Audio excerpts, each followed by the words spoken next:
你是来要人的？啊，奴婢啊，是奉太后懿旨来接郭总管回宫的。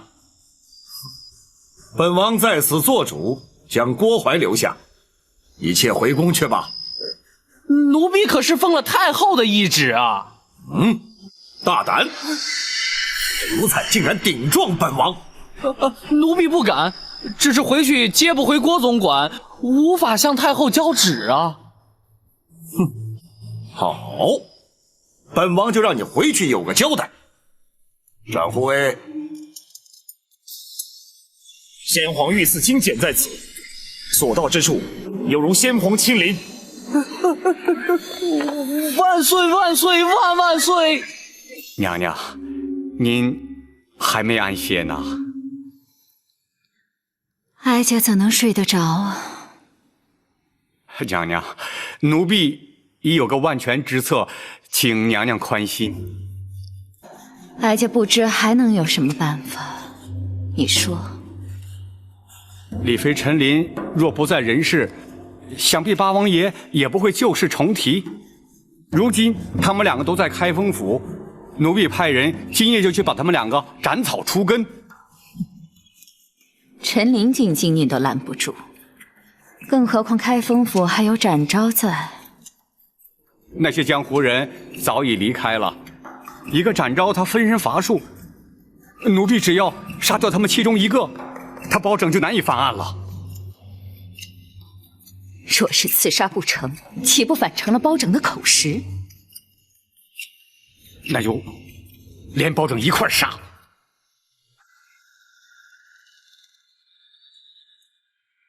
大人可是已有对策？寇珠、秦凤、于中，甚至于加上产婆尤氏，有4条人命牵扯其中。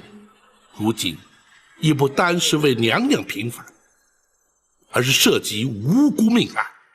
本府明日一早立刻去见八王爷，开始侦办。哪里走？大人，请留在屋里，不可出去。发生了什么事？有刺客。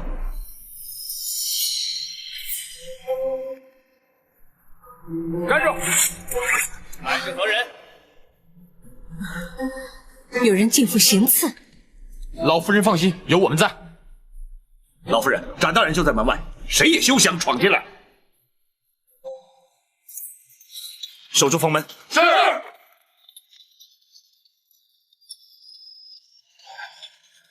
你们绝没有机会得逞。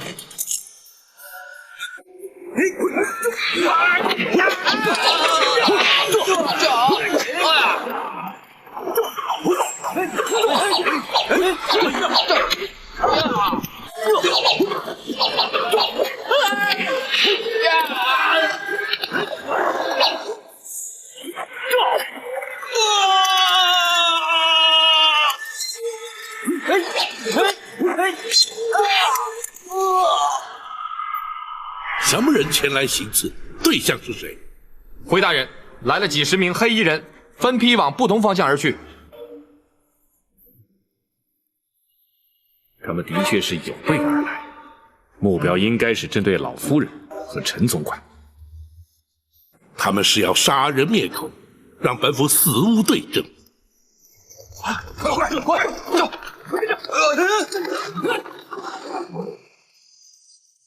白玉堂在此，你们修中了调虎离山之计，去保护包大人，这里就交给我。走！你们还等什么？动手吧！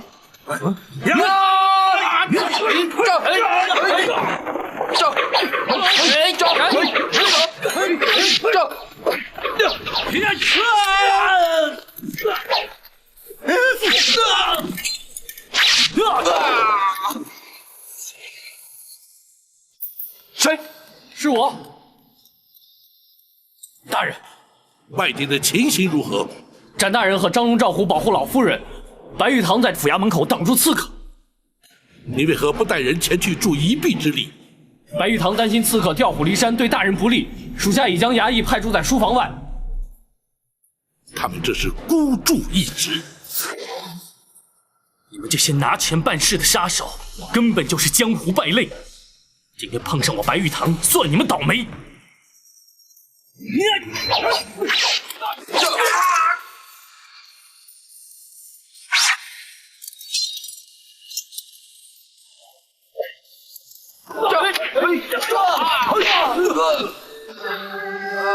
詹某不想多伤人命，你们放下武器，束手就擒，或许还能免于一死。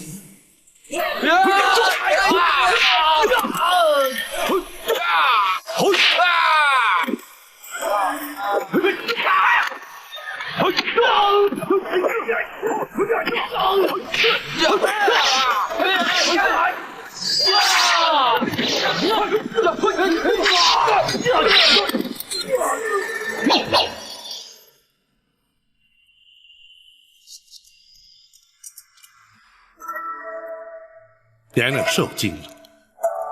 哀家还好，可是他派来的人，刺客只是受雇的杀手，并不知道是何人主使。不会错，一定是太后指使的。否则无冤无仇，为什么要对我们下手呢？话虽如此，却无法证实。不过，可见太后对娘娘的身份已经不仅是怀疑，而是确认了。难道他在宫中看出了破绽？公孙先生可有看法？大人，学生以为，无论太后是如何得知娘娘的真实身份，派人拦路截杀陈公公于前，又潜进府衙行刺在后，再显示太后不择手段的意图，就是阻止大人揭发狸猫换太子的旧案。不错，倘若不尽快着手侦办，只怕会有更激烈的手段出现。正是。娘娘，府衙之中有盏护卫于白玉堂，足可确保安全。明日，包拯与陈公公便去见八王。此案若想顺利侦办，彻底平反，非八王爷不可。否则，恐怕更多的阻挠会如排山倒海而来。若不是有你在，陈公公只怕已遭人毒手。只要包大人不嫌弃我再次妨碍办案就行了。包大人早知道你会有所帮助，只是你并非官府中人，不便主动相邀罢了。哦，那包大人倒还看得起我白玉堂。不过你一个活口都不留，别怪我。就算留下了活口，也问不出是谁指使。他们都是拿钱办事的杀手，既不问出钱的是谁，更不管该不该杀。仗着会点武功，连老弱妇孺都不放过。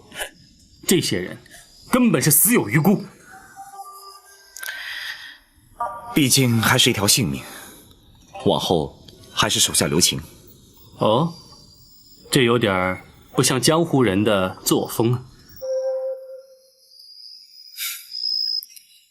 是受包大人的影响吗？詹某曾经是闲云野鹤，仗剑江湖，快意恩仇，过得也是刀口舔血的日子。但认识包大人之后，对人命的看法已经有所不同。正如包大人所说，人命关天，这也是包大人断案判刑最在意之处。也许包大人认为人命关天，可是那指使行刺之人，恐怕就不这么想了。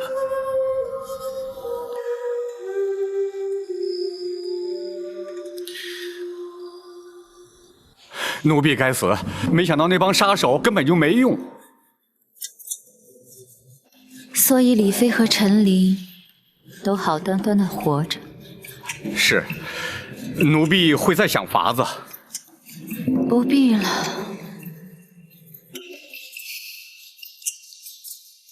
这几天哀家接连着梦见寇主，看来他是向哀家索命来了。或许当年哀家不应该为了争夺皇后的位置，干下那些昧着良心的事。如今报应终于来了。娘娘，这么多年都过去了，不能因为李妃和陈琳的出现，或是包拯插手翻查旧案，就把这来之不易的皇后宝座轻易放弃呀。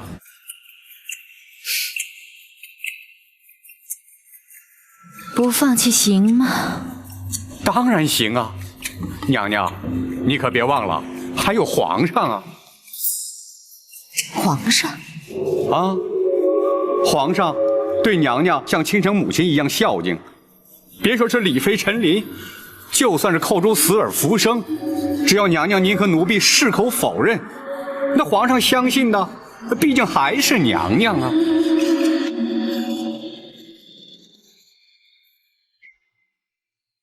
当年将李娘娘诈死，逃出宫去之事，瞒住王爷，实乃情非得已，还请王爷恕罪呀。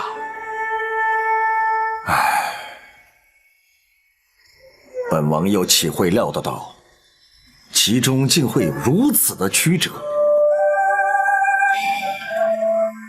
那秦凤与于中的义举，着实令人敬佩，却又令人扼腕。若非如此，又怎能保住娘娘的性命？他人求人得人，换得的是天理昭彰，报应不爽。不错。那刘太后与郭槐，至今犹以为天衣无缝，可以只手遮天，却万万没有想到，这李妃尚在人间。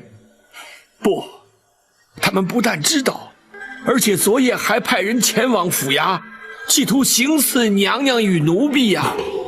什么？幸亏展护卫与白玉堂均在，娘娘安然无恙。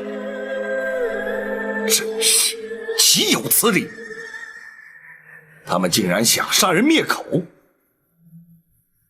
真是无法无天了。好，本王立刻进宫，向皇上说明一切。王爷请慢。包大人，你前番要本王忍耐，等陈公公进京之后再去面圣。如今真相已明，又何须等待？王爷，并非包拯要等，而是必须先与王爷商定对策。事实俱在，只要向皇上禀明一切，又何须对策？王爷，皇上始终自认是王爷亲生，若是直言相告，皇上又将情何以堪？包拯以为，还是循序渐进，婉转秉承较为妥当。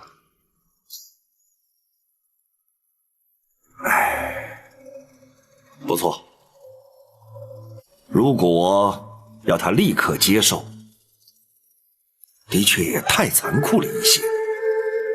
此外，皇上仁厚孝敬，对刘太后敬之若母，如今却在一夕之间，太后竟成戕害生母的罪魁元凶。面对如此局面，皇上势必难以承受，无法释怀。陈琳，奴婢在。皇上自幼进宫，便由你陪伴成长。依你之见，皇上将会如何呀？回王爷，生育之恩与养育之情对皇上同等重要。奴婢认为，除非是刘太后坦诚罪状，否则皇上是绝不会忍心降罪的。哼，要他认罪，谈何容易？王爷，若要拿郭槐认罪，却并非不可能。包大人是要从郭槐身上着手？正是。那郭槐做贼心虚，定然不肯由包大人传唤审讯。刘太后心知肚明，也绝不会放人。包大人又如何能让那郭槐认罪呢？包人道理理解，只是必须陈公公协助才行。包大人，有用得到陈琳之处，尽管吩咐。若用此计，陈公公先得进宫面圣。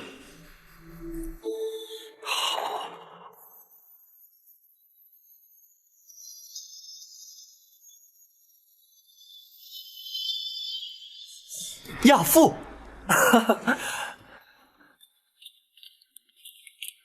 坐。亚父，你是何时回京的？回皇上，奴婢昨日才进京。自从亚父告老还乡，朕总是不习惯，总觉得身边少了些什么。奴婢也是每日记挂着皇上啊。亚父回京是来看朕的？除了向皇上请安之外，奴婢也是受人之托。哦，有人托亚父回京办事？奴婢是受人之托，前往开封府向包大人告状的。告状？包拯可曾受理？包大人虽然受理，可确有爱难之处。哦，包拯一向公而忘私，是什么样的案件让他也觉得爱难？奴婢家乡有一对老夫妇，他们的女儿寇珠自幼进宫，充任宫娥。20年前无端于宫中亡故，老夫妇哀痛莫名，领回遗体，却未获宫中抚恤补偿。如今年事已高，无力谋生。知道奴婢曾任职宫中，特央人请托，奴婢碍于情面，只得应允呐。既然是20年前的旧事，亚父为何当初不提出来呢？回皇上，乡野村民无知无识，既不敢告诉，又投诉无门。如今若非生活所迫，也不会旧事重提，请奴婢帮忙了。此事倒也好办，只要包拯查明属实后行为内侍省，自可按规例补偿。包大人也是这么说，可是要查明属实，却需传唤人证，包大人就难在这儿。哦，难道内宫不肯配合？倒也不是，只是当年寇珠隶属金华宫，如今郭公公已随太后娘娘转任至仁寿宫，总管后宫。包大人担心郭槐不会为如此琐事前往开封府应讯。嘿，包拯何时变得如此诸多顾虑？宫人家属既有需要，郭槐理当协助调查。去一趟府衙又如何？只恐太后那边……母后一向讲理，要不朕命人前去通知郭槐，要他依包拯传唤前往府衙如何？谢皇上。亚父回京住宿何处？要不还是回宫里住吧，这样朕也可与亚父多做亲近。回皇上，奴婢既然受托前来告状，还是住开封府较为方便。一旦了结此案，立刻进宫服侍皇上。好，朕就等你入宫。奴婢遵旨。大人妙计，皇上下旨，郭槐他不敢不来。他要是来了，咱家倒要听听，他还能有什么说辞？郭槐虽然不敢不来，本府也的确会将狸猫换太子一案提出审讯，但若郭槐矢口否认，却也不能就此定谳，仍需设法取得他的供状。包大人有把握让他招供吗？如今言之过早，还待静观其变。要你去开封府应讯，皇上怎会下这样的旨意？都是那陈琳使的小计，让皇上误以为只是让奴婢去做个见证。什么见证？证明寇珠当年乃是在宫中身亡。寇珠，娘娘放心，那陈琳只是假借寇珠家属请求抚恤补偿之名，奴婢就成全他，交内侍省拨点银两就可以结案了。难道包拯不会利用此案牵扯出当年旧案吗？娘娘请放心，奴婢自有办法让他包拯白费心机。不，包拯人称青天有名的断案如神，你不能去冒险。哀家去见皇上，请他收回成命，免除你去开封府应讯。娘娘不可。有何不可？奴婢若是不去，那岂不显得心虚？包拯势必就会借机大做文章，借题发挥，甚至在皇上面前扯出旧案来，你反倒顺了他们的心意呀。倘若你去了，难保不会陷入包拯问案技巧，落入圈套的。娘娘，奴婢自会掌握分寸。一旦包拯提及狸猫换太子一事，奴婢就会矢口否认，任他包拯如何断案如神，也难从奴婢口中套出半句话。倘若他对你用刑，受刑不过，你必定还是会招供。娘娘，包拯他一向以清官自诩，而不耻于动辄滥用三目之刑的酷吏，奴婢相信他不会动刑的。若是他一反常态，真的用刑，你又当如何？他若是严刑逼供，奴婢事后也会翻供，依旧让他白忙一场。哀家还是难以安心。娘娘，奴婢去开封府应讯用不了多长时间。倘若娘娘还不能安心的话，这入夜之后，奴婢若是还没回宫，娘娘再去向包拯要人也不迟啊。好吧，你自己要当心。谢娘娘关心。既然是非去不可，就别让包拯小觑了你。带着后宫的卫队同去，也好壮壮声势。是。少时郭槐必是有备而来，要想从他口中取得供词，绝非易事。不知公孙先生有何看法？若非皇上下旨，郭槐必不肯前来。错过了这次机会，若想再传他，恐怕难上加难。若依学生之见，又在必要之时，大人不妨考虑用刑。不，用刑逼供乃是下之策，即便因此取得供证，也难以服人。再者，用刑腐烂，往往造成冤案。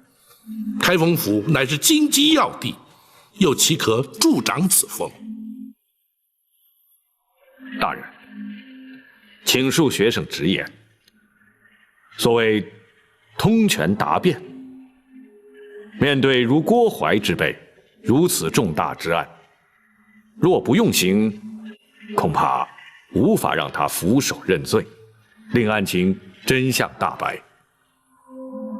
正因为郭淮并非一般的刁民恶吏，李茂换太子一案更非一般刑案，所以更要谨慎，稍有不慎，必生争议。轻则难以平反，重则动摇国本。公孙先生，你我必须绞尽脑汁，另谋良策，让那郭淮伏法认罪，而不能依仗三目之刑受人口实。是，学生明白。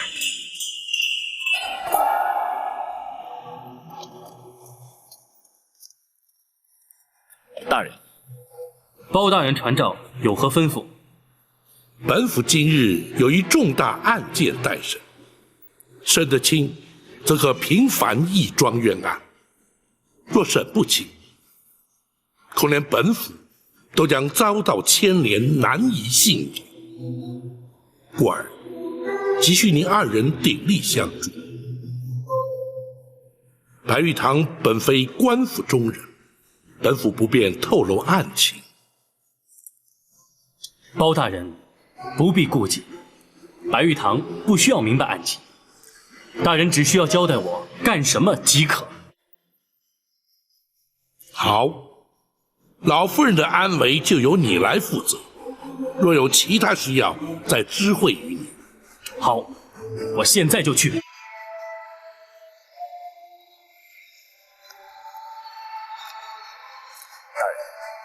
属下要做什么？郭淮此来，若不能让他俯首认罪，将永无第二次机会。因而，一旦郭淮进府，本府必将问个水落石出，否则不会让他出府。属下明白。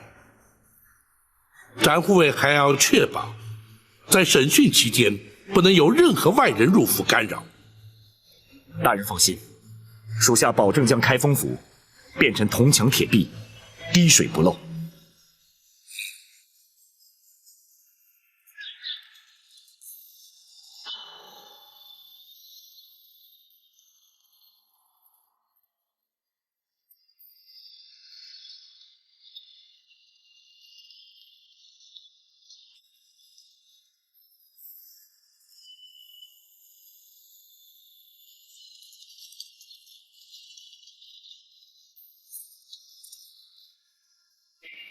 公公请。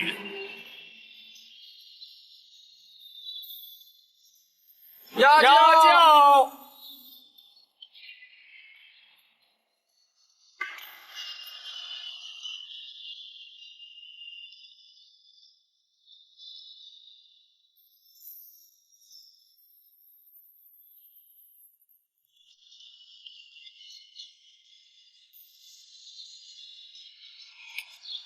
站住！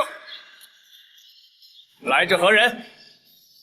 咱家是后宫的郭总管，他们是后宫的卫队，你难道看不出来？请稍后，等待通报。岂有此理！咱家是奉圣旨而来，岂能在这里等什么通告？郭总管，久违了。展护卫，展护卫，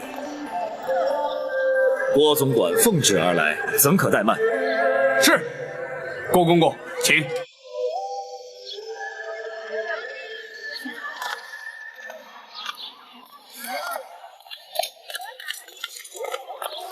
慢着，你们是干什么的？他们是后宫的卫队。包大人可曾传讯他们？他们是咱家的随行卫队。詹某明白了，原来公公奉旨而来，乃是传宣皇上旨意的。不，咱家是奉旨前来包大人的公堂应讯的。既是前来应讯，依府中规定，不得有闲杂人等随行，还请郭公公包涵。你们就在外面等候公公吧。展护卫，后宫有后宫的规矩，衙门也有衙门的规矩。若是郭总管无人随行就不入府，詹某也不敢强人所难。请回吧。哼，咱家既然来了，岂有回宫之理？你们退下吧。是。郭总管，请。不敢。展会。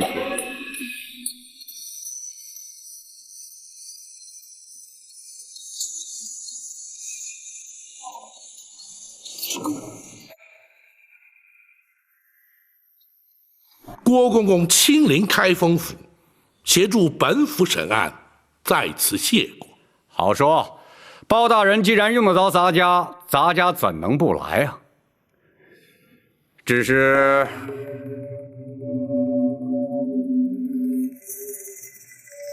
如何？陈公公为了一点小事就惊动圣上下旨，是不是有点小题大做了？郭公公言重了，咱家只是向皇上请安了。皇上问起为何进京，咱家岂敢隐瞒？至于皇上是否下旨，郭公公是否愿来，那就与咱家无关了。哼，你明知咱家若是不来，就是有抗旨之罪，又何必故作姿态呀？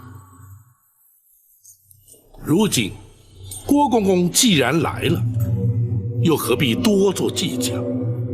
再者，既是昔日宫人家属来告，郭公公于情于理都该施以援手，助其脱困。不知郭公公以为然否？那是当然，咱家就是为此而来呀。本来就不该惊动皇上下旨啊。那好，公孙先生，学生在。相关事政可曾齐备？回大人，都已经准备好了，就待大人升堂了。且慢，郭公公可有见教？包大人，虽然是20年前的旧案，咱家也会证明确有其事。只要开封府、行文、内侍省，咱家要他们拨款抚恤慰问家属，即可结案。包大人就无需再升堂审讯了。郭公公此言差矣。凡事没有规矩，何以定方圆？若不经过堂训，如何立案？如何成案？又如何结案？本府向来依法行事，又岂能私相授受，草草结案？这稍时公堂之上自有堂规，为厘清案情，恐有失礼得罪之处，还请2位公公不要见怪。包大人，公堂之上所言皆是公事，咱家自然绝无异议。咱家既然是应信前来，那当然是应该由包大人说了算。那好，既然如此，王朝马汉张龙赵虎在，传令升堂。是。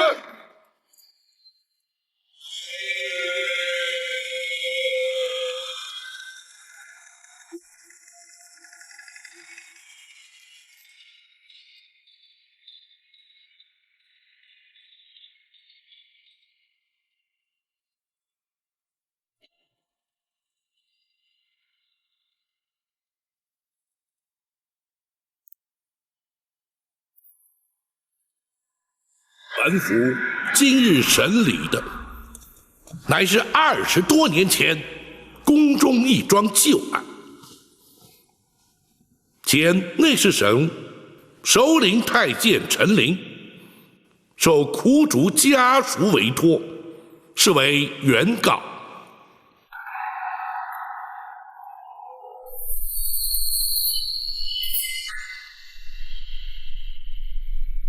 后宫太监总管郭槐列为被告。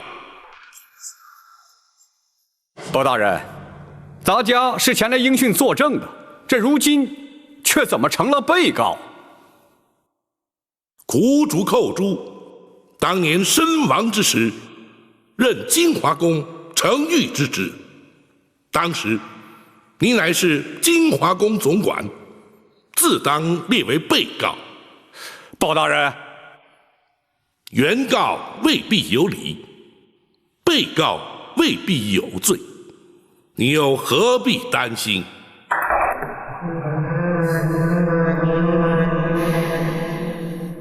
公堂之上，一问一答都有记录。两位既是原告、被告身份，本府不用官称，而直呼其名，还请担待。陈琳，包大人，你状告何事？仔细说来。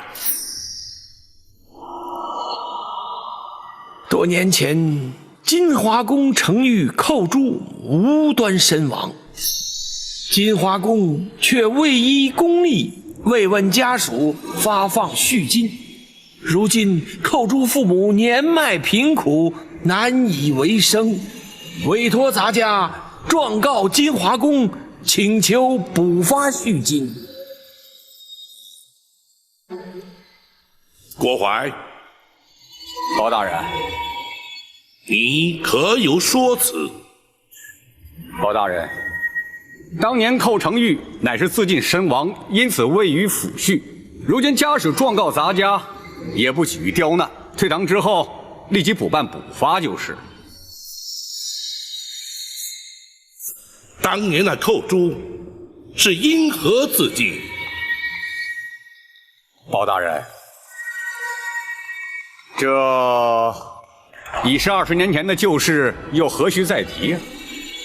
如今咱家已经答应立即补发恤金，包大人即可结案，就不必再细问了。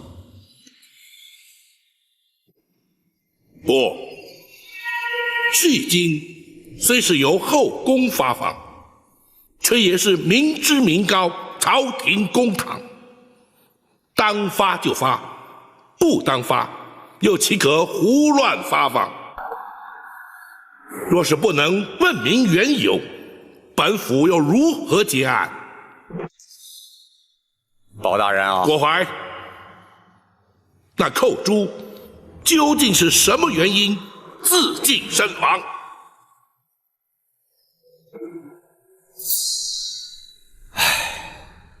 包大人啊，这些陈年旧事，咱家本不想再重提。既然包大人执意要问，咱家也就只好实话实说了。当年寇珠不耐宫中寂寞，思念家人，竟然逃出宫去，却被抓了回来。你这是干什么呀？啊！后宫戒备森严，你当真就以为能逃得出去吗？啊！现在倒好，被抓了回来，你让咱家怎么办呢？公公，寇珠实在是太思念家人了，请公公大发慈悲，让寇珠回去吧。宫门深似海，入得出不得，不到年迈退休，谁也休想离开，就连咱家也不例外。咱家就是想帮你，也帮不上啊。寇珠实在是不能再待在宫中了，否则一定会发疯的，请公公成全。侯珠啊，咱家实在是爱莫能助啊，你就尽量忍耐些吧。这2天，咱家也不怕你差事，你好好休息啊。这一回逃宫之罪，咱家也不再追究，你要好自为之啊。公公，寇珠已经不能再忍了。公公如果不帮我离开，你打算如何？我就不活了！哎呀，寇珠啊！可怜呐，一条年轻轻的生命就这样香消玉殒了。哎，咱家实在是不想再提呀。郭槐，你简直是信口雌黄！陈琳，本府问案，不得任意开口。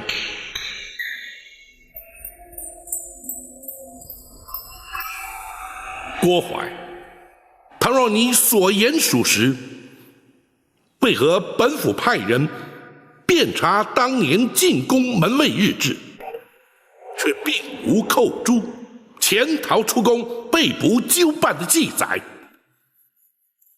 包大人查了门卫日志，本府审案之前当然要查。回本府问话。当时咱家唯恐坏了金华宫的声誉，刘妃娘娘，也就是当今太后，一向最重公誉，咱家是怕被责罚，所以要求门卫隐瞒不报。哦，是吗？倘若包大人因此而追究咱家失职，咱家坦诚不讳，只是该由内侍省惩处。这开封府似乎就无权干涉吧？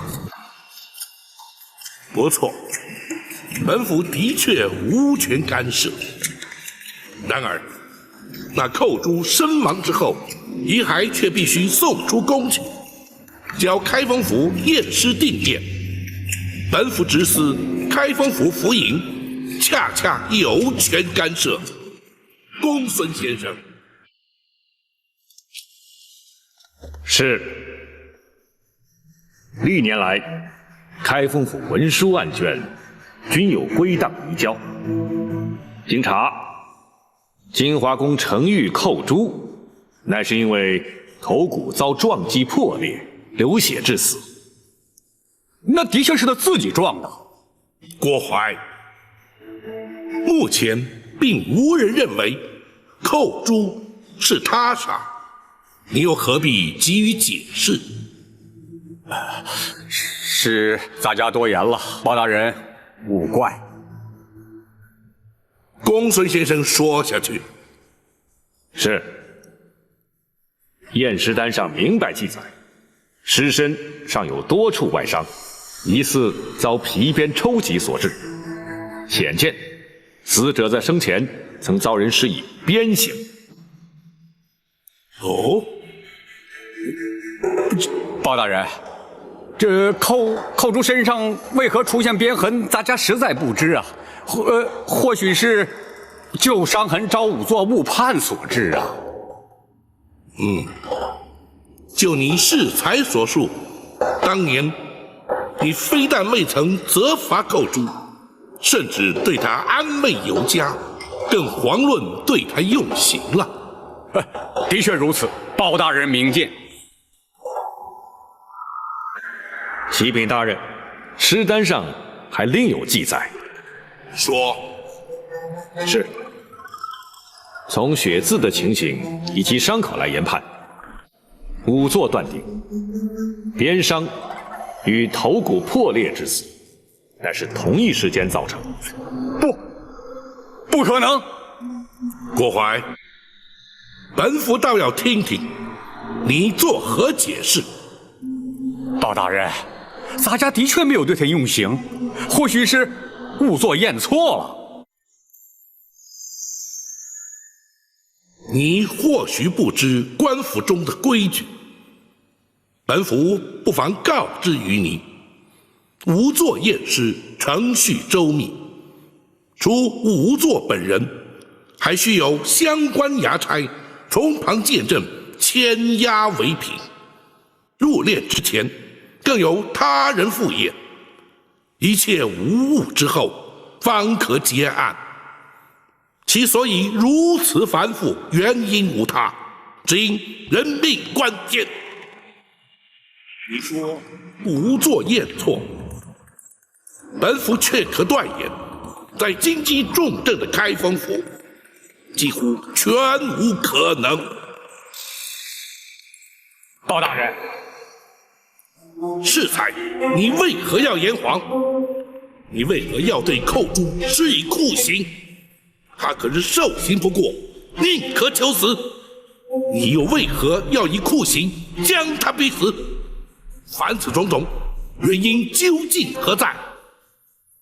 你若不将当年情形照实说来，休怪本府不讲情面，依法论罪。包大人啊，这事隔20多年，咱家实在是记不清啊。可是咱家的确没有说谎啊。当年寇珠是因思念家人，潜逃出宫，咱家何必对他用刑，更何必逼他自尽呢？哼，那寇珠究竟是自尽，亦或是遭人杀害，尚未可知。你如何证明寇珠是思念家人而宁可自尽？包大人若是如此说，那么咱家也想反问包大人，如何证明寇珠他不是思念家人呢？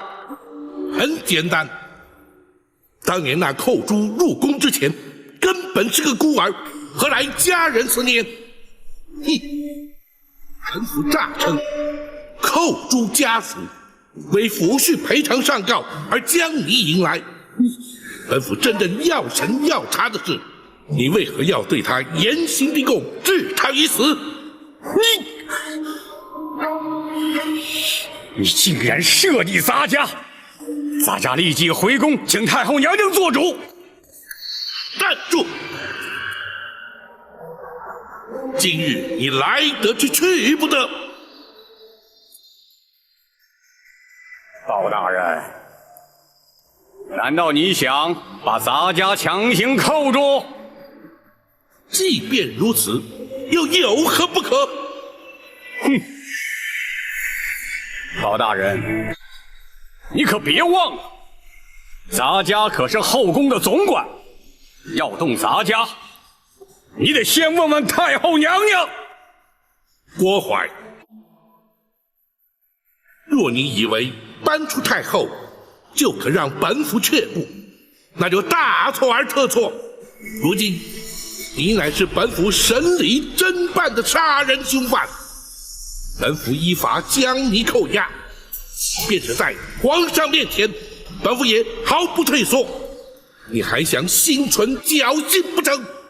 包拯，你来人呐！在。将那嫌犯郭槐押入大牢，严加看管，听候本府再审。是。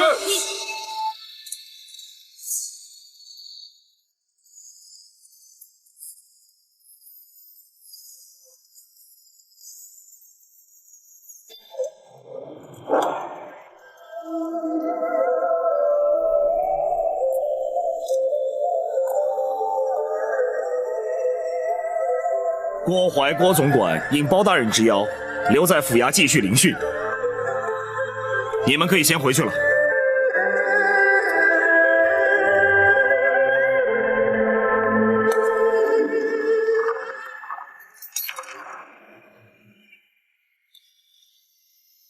包大人，为何不继续审下去啊？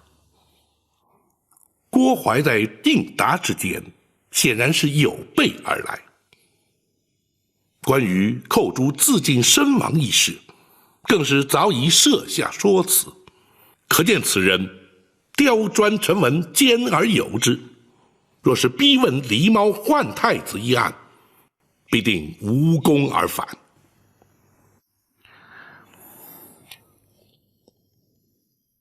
大人将他以杀人嫌犯关押在大牢之后，采用的乃是攻心之策。一旦他身陷困境，或有可能慌乱失措，从而突破其心防，促其认罪。哦，此举能有效吗？当然有，然而却要请陈公公辛苦一趟。包大人要咱家做什么？本府要请陈公公去大牢探监。公公请。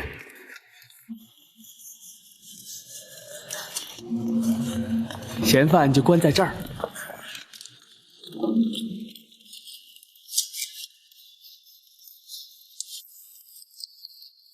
老头，你们先出去，让咱家和他单独谈谈。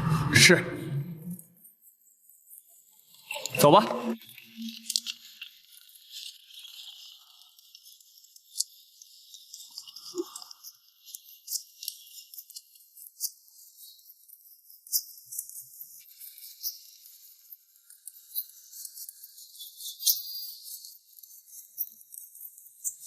郭槐，你没想到也会有今天吧？哼，你不要得意的太早，迟早保证他得放我出去。到时候你再看看，到那时是谁在得意。可惜你恐怕是出不去了。你凭什么说我出不去啊？凭你是害死寇珠的凶手。寇珠分明是撞柱自尽，谁能证明我是凶手啊？如果你不把他自尽的真正原因说出来，谁又会相信你？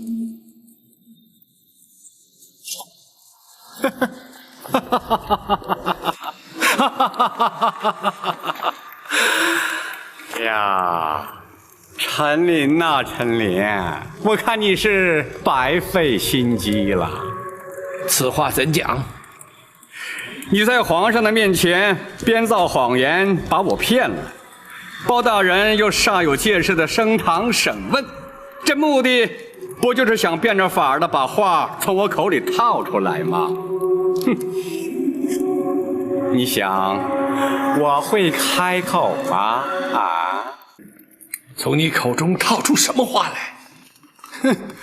彼此心照不宣，你又何必佯装不知啊？好，既然如此，我们就把话说明白。当年狸猫换太子，逼死寇珠，诬陷李贵妃的来龙去脉，点点滴滴，包大人都已查明。你若不据实供认，包大人是不会放你出去的。哼！只要我矢口否认，他又能奈我如何呀？他既然知道当年的来龙去脉，就更该知道太后娘娘是绝不会让他为所欲为的。哼！一旦太后插手向他要人，他敢不给吗？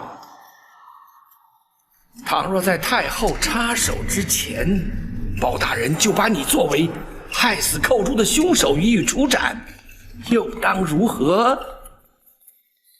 陈琳，看来你对包拯的了解还远不如我呀！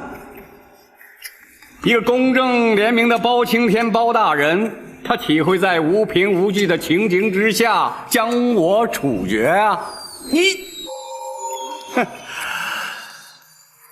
这就叫做君子可以妻之有方啊！不坏！举头三尺有神明，天理昭彰，报应不爽。你的所作所为，终有一天会遭天谴。30年来，你扪心自问，可曾高枕无忧？午夜梦回之际，你难道能问心无愧？那些因你而惨死的冤魂，可是夜夜前来向你索命。引火自焚的那个冷宫总管秦凤，为李娘娘替死瞒过你验尸的于忠，还有那忠肝义胆舍身全意的寇珠，无刻不在你脑海中出现。纵使你躲过阳世的惩治，却难逃阴间的制裁。不会的，不会的！寇珠、秦凤，还有那个什么于中，都不是我杀的，他们不会来找我索命的。可是他们都是因你而死。或许如你所说，包大人不会将你处死，但是却会将你关押在此，直到你认罪。或许在这暗无天日的牢房里，那些冤魂就会来找你索命。保证他关不了我多久，只要入夜之后我还没有回宫，太后娘娘就会降旨要人的。那就要看你的造化了。回来，回来，你给我回来！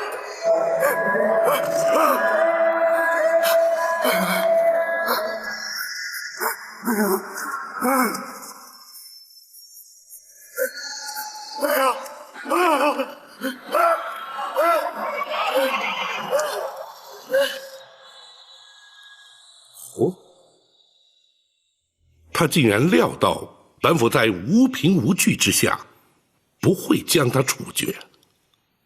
大人，倘若他有如此想法，恐怕就不会因心生惧怕而招供。大人还需另觅他法才行啊。不过，郭淮虽刁钻狡猾，却深信鬼神之说。咱家提及寇珠的冤魂会来向他索命，似乎他颇为在意。或许，这正是治他之法。鬼魂之说，乃是愚夫迷信所致。那郭淮怎会相信若此啊？大人，举凡心胸坦荡、行为端正之人，纵使信那鬼神之说也无妨。诚如圣人所云：“敬鬼神而远之。”反之，若是心术不正、伤天害理之辈，自然就会心生畏惧了。包大人，郭淮所言，他入夜未返，刘太后便会降旨要人，这不得不防啊。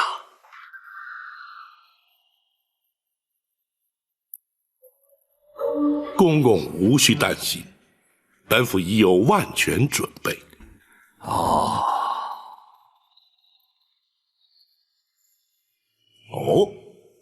包大人已经将郭淮关押在开封府大牢了。正是。好，以包大人断案之能，那郭淮，不招也难。回王爷，大人却担心不能顺利审讯。这却为何？入夜之后，郭淮若未回宫，太后将会降旨进府，要求放人。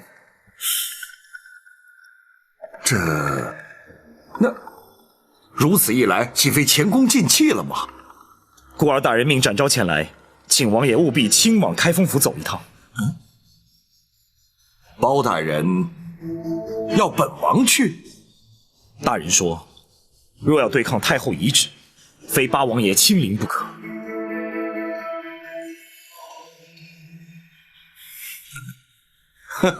好，本王明白了。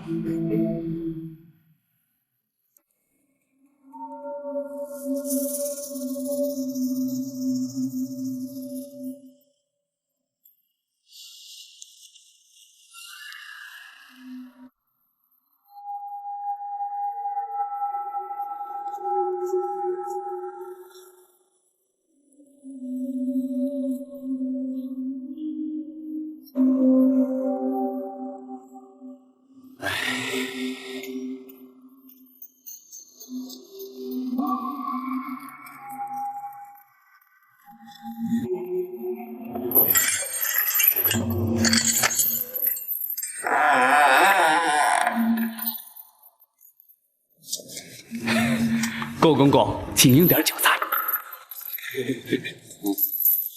哦，你们开封府大牢竟然会准备这么丰富的酒菜给犯人？不，这是小的特意准备孝敬公公您的。你为什么这么做呀？小的在这儿任职多年，一直没有机会升迁。小的相信公公您很快就会放出去的，还请公公多多提拔。那是啊，天黑以后，咱家自然会出去。哎，我说，现在是什么时辰了？天黑没多久。公公，请。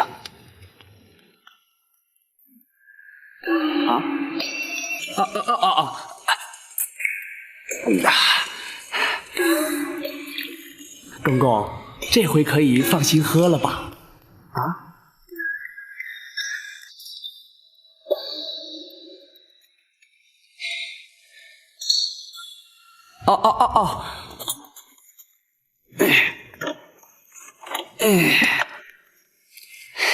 公公，好，咱家记得你了。等咱家出去之后，定会少不了你的好处。谢谢公公，谢谢公公，请。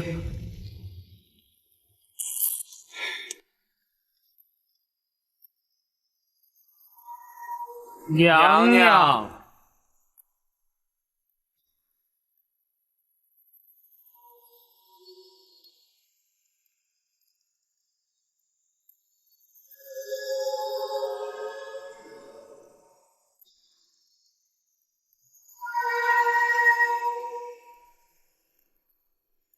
来人呐！娘娘，起来吧。是。郭总管回宫了吗？回娘娘，还没有。随行的卫士可有人回来？都回来了，说是包大人还要留着郭总管在那儿继续审讯。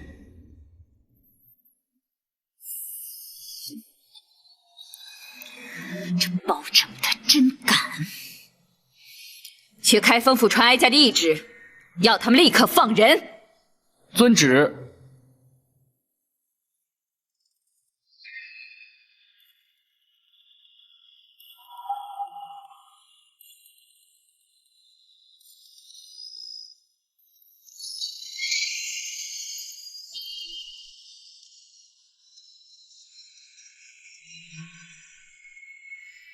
你是来要人的？奴婢啊，是奉太后懿旨来接郭总管回宫的。本王在此做主，将郭槐留下，一切回宫去吧。奴婢可是奉了太后的懿旨啊！大胆！奴才竟然顶撞本王！奴婢不敢，只是回去接不回郭总管，无法向太后交旨啊。好，本王就让你回去有个交代。展护卫，先皇御赐金简在此，所到之处，有容先皇亲临。万岁万岁万万岁！本王在此待先皇降诏，郭槐留在开封府听审，不得阻挠。奴婢遵旨。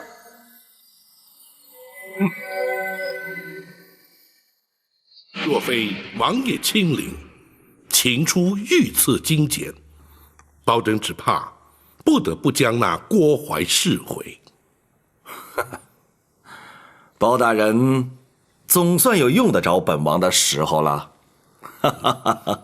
包拯不敢。刘太后必定不肯善罢甘休，甚至会惊动皇上。嗨，不妨事。本王就留在这开封府，直到包大人取得郭槐的供状。多谢王爷。不，这是朝廷的大事，也是我赵氏家族的大事。本王又岂能置身于事外呢？